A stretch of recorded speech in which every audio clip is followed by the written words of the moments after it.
Yo, what's going on, my fellow monsters and hunters of share? Godsend Killer here, bringing you guys something a little bit different, and that is adaptations versus originals. Now, I wanted to do this for the newer guys because obviously, since Evolve Stage Shoot went free to play, there's a lot of newer players. So I figured I'd try to share the differences between the original characters and the adaptations. Starting off with our main man we see here, Goliath, and his cousin from outer space, the Hammerhead Meteor Goliath.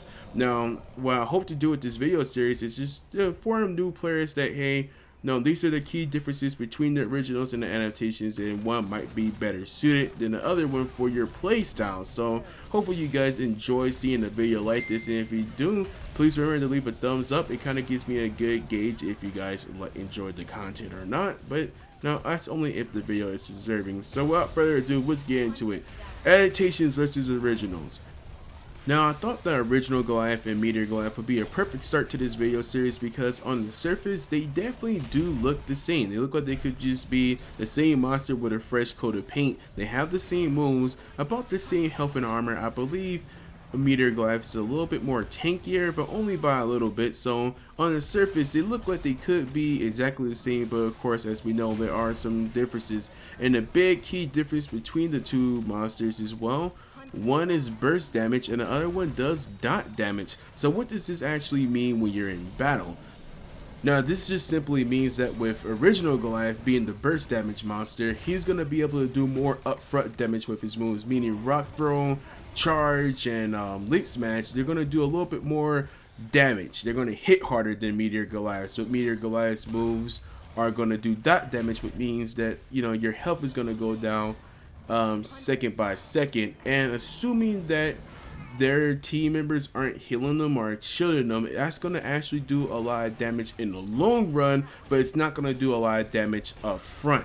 So these are the biggest differences between these characters, and it's important to know this because, and I'm guilty of this too, I'm not going to lie, but I see a lot of Meteor Goliaths playing like the original Goliaths, and that's definitely not how you want to play this character because you're going to have a lot of instances where you get close to downing a single target, but a Hank decides to shield them, or you know, you get heals from Val, and you always come a second too late to kill the opponent, and it's just like, damn it, I wish he would just die already. Why is he dying? And it's because you're playing this character in the wrong way. Even though they are similar, they do have the same moves. You have to keep in mind again that Meteor Goliath is a dot damage monster, and original Goliath, of course, is burst damage. So if you like singling out targets, then Meteor Goliath is definitely not going to be the monster for you.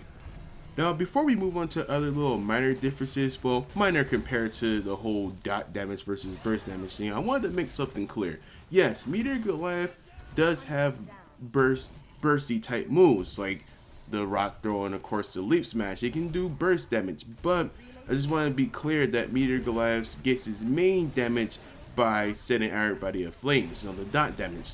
And with all of his moves, well, Meteor Goliath can set all the hunters or whoever he comes in contact with on fire. So if you hit somebody with a charge, they will be set on fire. You hit somebody with a rock throw, on fire. Leap smash, on fire. And of course, fire breath, on fire. So it's important to actually know that, and know that this stays around for about 5 to 6 seconds. It's hard to get the exact numbers because there's not a lot of people that are updating Evolve, like websites that have stats except for forums. So it's around there where people are going to stay, well, burned. So I just wanted to make that clear that yes, he does have some bursty type moves, but again, his main damage is gonna come from, well, from all the dot damage that he's doing.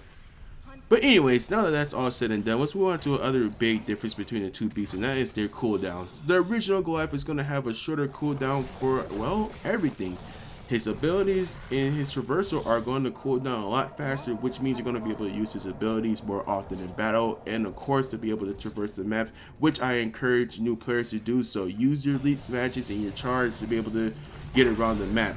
Meteor or original Goliath's running game is not that bad at all, you know, if you're just trying to avoid the hunters, but you're definitely going to have to rely more than just on your traversal. So you're going to have to definitely use your lead smashes and of course your charges. But getting back to the actual topic at hand, Cooldowns. Meteor Goliath's cooldowns are going to be actually a lot longer than his original OG cousin, but at the cost of it being longer, they become a little bit better. What I mean by that is Leap Smash is going to be a little bit more floatier, but it will have more range. His charge is going to be a little bit longer. His traversal, meaning his jump, is going to be, it's going to take him a little bit more further, but at the cost of having a longer cooldown. So yes, Meteor Goliath's cooldown is a little bit longer, but as far as distance is concerned with his abilities and his traversal, they are a little bit better. But again, with original Goliath, it's shorter, which means you get to use it more often in combat and outside of combat. So those are just important things to take note of. Now, with all that being said, here comes the tips part. Now, I'm not going to lie to you guys and tell you that I'm just as pro and beast with both Meteor Goliath or original. I can definitely hold my own, but as you guys know, Behemoth and Gorgon are usually, they're my main monsters. They're the ones I usually pick. But I do have some general tips that newer players can hopefully, use. Combo your abilities. Now this works for both Meteor and original Goliath. You definitely want to combo your abilities. Now I know that sounds really simple, but you'd be surprised how many monsters really don't combo their abilities at all. So easy bread and butter combo is like Leap Smash into Charge into Rock Throw, or Leap Smash into Rock Throw. It's just, there's simple combos like that make a world of difference when you're fighting the hunters. So you definitely want to combo your abilities together. Now let's jump to Meteor Goliath, because I feel like Meteor Goliath he's not as upfront as the original Goliath. With original Goliath, he has a lot of burst damage, and so you can focus on like 1 or 2 targets and do pretty well. But with Meteor Goliath, he requires a little bit more finesse.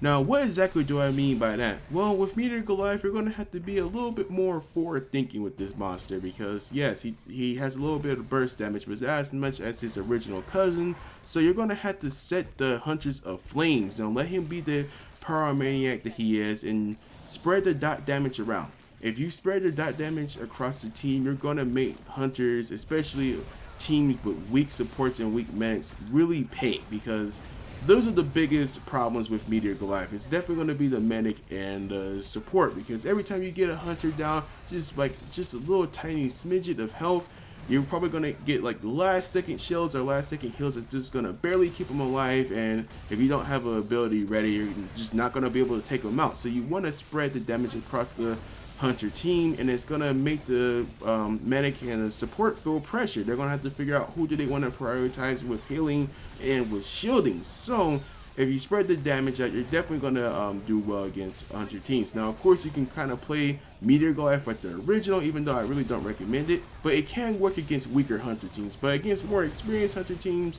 you're definitely going to want to spread the damage out to, make them feel a little bit pressured. Because at the end of the day, when you're playing as a monster, it's more of a mind game. You have the power to defeat the hunters, but you have to be a little bit forward thinking and figure out, okay, what can I do to make the hunters sweat a little bit so they can start making mistakes. So with Meteor Goliath, he requires a little bit more finesse, whereas original Goliath, he's a little bit more straightforward. You can focus on single targets and kind of do relatively well. I mean, of course, with more experienced hunter teams, you're going to have to be a little bit more creative, but he's a little bit more straightforward than his space cousin is. But anyways, I hope you guys enjoyed this video. This is something a little bit different, not the norm that we do here. Mostly do live commentaries and of course like news videos and whatnot for Evolve. But if you would like to see more of this type of video, let me know in the comments below. Also, a thumbs up would be appreciated if you felt the video deserved it. But anyways, you guys take it easy. Laters.